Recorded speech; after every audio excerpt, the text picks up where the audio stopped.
ఇకపోతే శ్వేతపత్రాల డ్రామాలు హామీలు ఎగ్గొట్టడానికి పవర్ ప్రజెంటేషన్ షోలు దేనికోసం అని చెప్పేసి కేటీఆర్ మాట్లాడుతున్నాం. ఈ షోలు దేనికోసం అని చెప్తే మీరు పవర్ పాయింట్ ప్రజెంటేషన్ ఇచ్చిన లోన్ కోసం చేసిన షోలు, కాళేశ్వరం ప్రాజెక్టు కోసం మీరు ఇచ్చినప్పుడు షోలు, మీరు చేసిన షోలు కాంగ్రెస్ ప్రభుత్వం ఇంకా ఏనేది కదా. మీరు షో అని మాట్లాడుతున్నారు. ఎందుకు శ్వేతపత్రాలు విడుదల చేస్తే ఏమవుతుంది? హామీలు ఎగ్గొడితే మీరు కాదు, తెలంగాణ ప్రజలే వాళ్ళకి బుద్ధి చెప్తారు కదా. హామీలు ఎగ్గొట్టడానికి షో చేస్తున్నారు. అసలు మీరు ఎందుకు భయపడుతున్నారు షో చేస్తే? అసలు ఏమీ అన్యాయం జరగకపోతే కాంగ్రెస్కు మాజీ మంత్రి కేటీఆర్ సూటి ప్రశ్న అని చెప్తా ఉన్నాడు. కాంగ్రెస్ ప్రభుత్వానికి సూటి ప్రశ్న చేసేటువంటి కేటీఆర్ గారు మీ ప్రభుత్వంలో జరిగినటువంటి విషయాలు అవకతవకల మీద వాళ్ళు కాంగ్రెస్ ప్రభుత్వంలో ఒక శ్వేతపత్రం విడుదల చేసి మేము పవర్ పాయింట్ ప్రజెంటేషన్ ఇస్తామంటే మీరు ఎందుకు ప్రెస్ మీట్ పెట్టి దాన్ని వ్యతిరేకించాల్సిన అవసరం ఉన్నది? పెట్టండి భయ్, పెడితే మేము కూడా ఏందో తెలుస్తుంది తెలంగాణ ప్రజలకి అని చెప్పేసి మీరు ధైర్యంగా చెప్పచ్చు కదా. మీరు కాంగ్రెస్ ప్రభుత్వం ప్రజెంటేషన్ అనేది షోలు దేనికోసం అంటున్నారు? మీరు చేసిన షోలు ఇంకా ఈ ఎట్లాంటి షోలు 500 కార్లతోని మీ నాన్న షో చేసేది అది ఆ విషయం మాట్లాడలేదు. ఎక్కడ పడితే అక్కడ మీ ప్రభుత్వం గురించి పెద్ద పెద్ద హోర్డింగ్లు పెట్టుకొని షో చేసింది మీరు కాదా?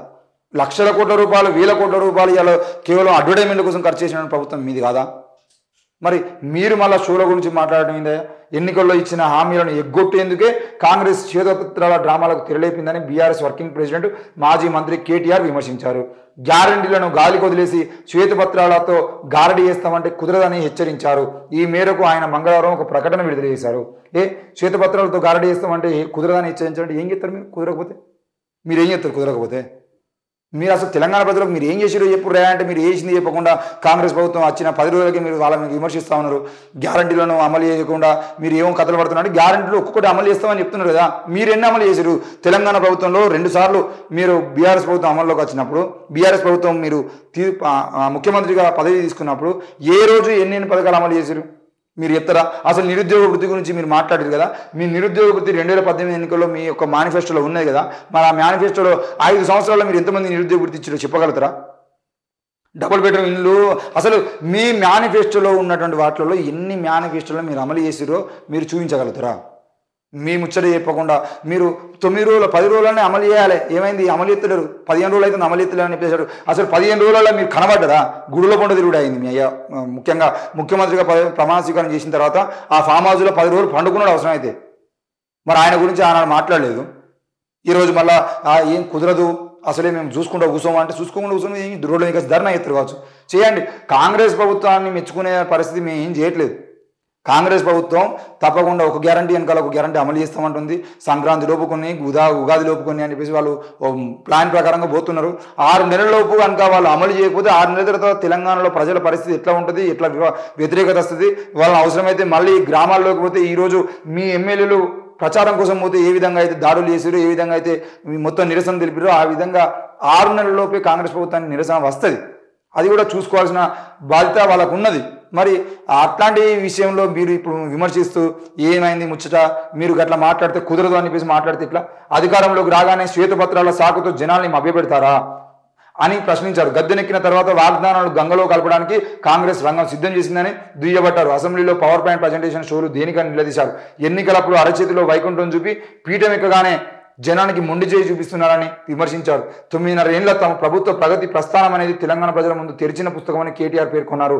శాసనసభకు సమర్పించిన బడ్జెట్ ప్రభుత్వ పత్రాలను ఆస్తులు, అప్పులు, ఆదాయ వ్యయాల శ్వేతపత్రాలే కదా అని పేర్కొన్నారు. దశాబ్ది ఉత్సవాల్లో తాము విడుదల చేసిన ప్రతి ప్రగతి నివేదిక ఒక స్వచ్ఛమైన శ్వేతపత్రం అని తెలిపారు. మరి మళ్ళీ భయపడాల్సిన అవసరం ఏమున్నది? ఇప్పుడు అన్ని ప్రజల ముందే ఉన్నాయని చెప్పేటువంటి కేటీఆర్ గారు ఎందుకు కాంగ్రెస్ వాళ్ళు పెడతామంటే భయపడుతున్నారు? పవర్ పాయింట్ ప్రజెంటేషన్ స్కూళ్ళలో పెడుతున్నారా, లేదంటే నియోజకవర్గాల్లో పెడుతున్నారా? అసెంబ్లీలోనే కదా. అసెంబ్లీలో పెడితే తెలంగాణ ప్రజలందరూ చూస్తారు కదా. మరి మీరు భయపడాల్సిన అవసరం ఉన్నది? మీరు అంటున్నారు కదా మొత్తం మీ అంతా తెరిచిన పుస్తకం అని చెప్పేసి. ఇప్పుడు తెరిచిన పుస్తకానికి సంబంధించిన విషయంలో ఏ ఎమ్మెల్యే ఆస్తులు 2018లో ఎంత ఉన్నాయి, 2023లో ఎంత ఉన్నాయో శ్వేతపత్రం విడుదల ఇస్తారా బీఆర్ఎస్ వాళ్ళు? ఏ ఎమ్మెల్యేల బినామీల ఆస్తులు ఎంత ఉన్నాయో చెప్తారా? రైతు బంధు పథకం కింద ఏ ఎమ్మెల్యే ఎంత తీసుకున్నాడని మీరు చెప్తారా? ఈ విషయాలు చెప్పండి. ఎందుకు చెప్పరు? శ్వేతపత్రం కేవలం ఈ పథకాల మీదనే కాదు, వీళ్ళ ఎమ్మెల్యేల ఆస్తుల మీద కూడా తీసుకురావాలి. అంతెందుకండి, అసలు వీళ్ళ మీద ఉన్నటువంటి కేసులు 2018 వీళ్ళు పెట్టినటువంటి ఎలక్షన్ కమిషన్కి ఇచ్చినటువంటి అఫిడవిట్లో వీళ్ళ మీద ఉన్నటువంటి కేసులు ఎన్ని, 2023లో ఉన్నటువంటి కేసులు ఎన్ని, ఆ కేసులకు సంబంధించిన విషయంలో ఎట్లా కొట్టుడు పోయినా కూడా హైకోర్టులో ఉన్న కేసులు కూడా ఎట్లా కొట్టుడు పోయినా మీరు శ్వేతపత్రం విడుదల చేయగలుగుతారా?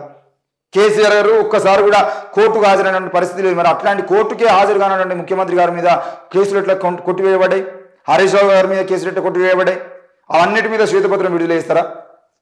ఏ కాళేశ్వరం పథకం సంబంధించిన విషయంలో ఎంత లోపం జరిగింది? మిషన్ కాకతీయ పేరుతో ఎవరు కమిషన్లు పోయినాయి? పోలీసులకు సంబంధించిన ఇన్నోవా వెహికల్స్, పోలీసులకు ఇచ్చినటువంటి ఇన్నోవా వెహికల్స్ కానీ వాటన్నిటి బైక్లకు సంబంధించిన విషయంలో కానీ ఆ కాంట్రాక్ట్లు ఎవరికి ఇచ్చిరు? అందులో మీ కమిషన్ ఎంత? మిషన్ కాకతీయ, మిషన్ భగీరథలో కమిషన్లు ఎవరికి ఇచ్చిరు? ఆ కమిషన్లో మీ కమిషన్ ఎంత? ఆ కాంట్రాక్టర్లు మీకు ఇచ్చిన కమిషన్ ఎంత? వీటన్నిటి మేము మాట్లాడుకుందాం. వాటి గురించి మాట్లాడాలంటే మాత్రం చేరరాదు.